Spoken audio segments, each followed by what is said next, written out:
para o informativo 1045, sempre de 2022. Sobre o reconhecimento, estamos aqui, artigo 226, Código de Processo Penal, outro tema muito importante. Procedimento para reconhecimento de pessoas, e aqui está o precedente.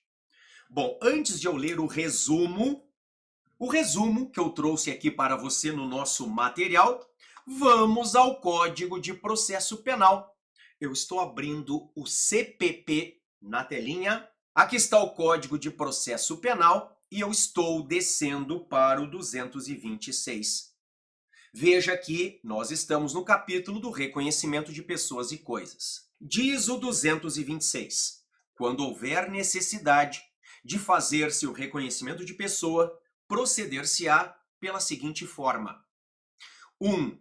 A pessoa que tiver de fazer o reconhecimento será convidada a descrever a pessoa que deva ser reconhecida. A pessoa cujo reconhecimento se pretender será colocada, se possível, ao lado de outras que com ela tiverem qualquer semelhança, convidando-se quem tiver de fazer o reconhecimento a apontá-la. Se houver razão para recear que a pessoa chamada para o reconhecimento, por efeito de intimidação ou outra influência, não diga a verdade em face da pessoa que deve ser reconhecida, a autoridade providenciará para que esta não veja aquela. Do ato de reconhecimento lavrar-se-á auto pormenorizado, subscrito pela autoridade, pela pessoa chamada para proceder ao reconhecimento e por duas testemunhas presenciais. Durante muito tempo, o STJ decidiu que o 226 era uma mera recomendação e que, portanto, a sua não observância não gerava qualquer nulidade.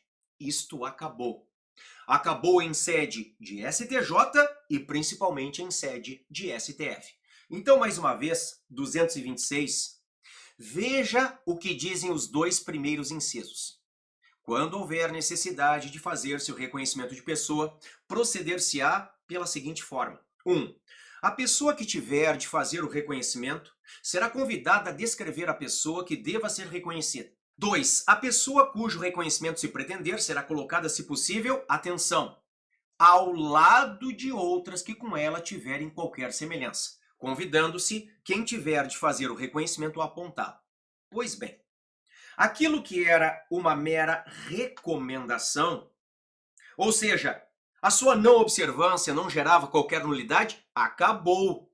Agora, o que prevalece nos tribunais superiores é não observou o 226, o procedimento formal de reconhecimento, nulidade absoluta, nulidade insanável. Vem comigo.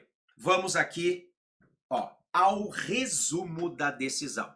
A desconformidade ao regime procedimental determinado no artigo 226 CPP deve acarretar a nulidade do ato e a sua desconsideração para fins decisórios, justificando-se eventual condenação somente se houver elementos independentes para superar a presunção de inocência.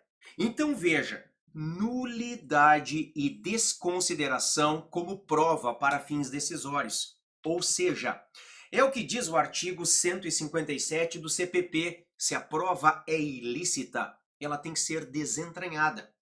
E eu aproveito e te lembro da teoria dos frutos da árvore envenenada, parágrafo 1º do mesmo 157. A teoria da ilicitude por derivação ou por contaminação. CPP na tela. Dentro do CPP eu fui para o 157. Veja, são inadmissíveis, devendo ser desentranhadas do processo as provas ilícitas, assim entendidas as obtidas em violação a normas constitucionais ou legais. E o parágrafo 1º diz que também são inadmissíveis as provas derivadas das ilícitas. Então, se tudo começa com um reconhecimento ilegal, tudo que vem depois é ilícito também. É a ilicitude por derivação ou por contaminação. É a teoria dos frutos da árvore envenenada, que nasceu na Suprema Corte Americana, e a metáfora é perfeita. Por quê? Porque se a prova originária, o tronco, está envenenado, os frutos que brotam, as provas derivadas, já nascem envenenados também.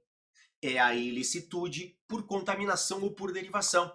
Se a prova originária é ilícita, todas que dela derivarem, todas que a sucederem, já nascem ilícitas também. Combinado? Voltei ao nosso material.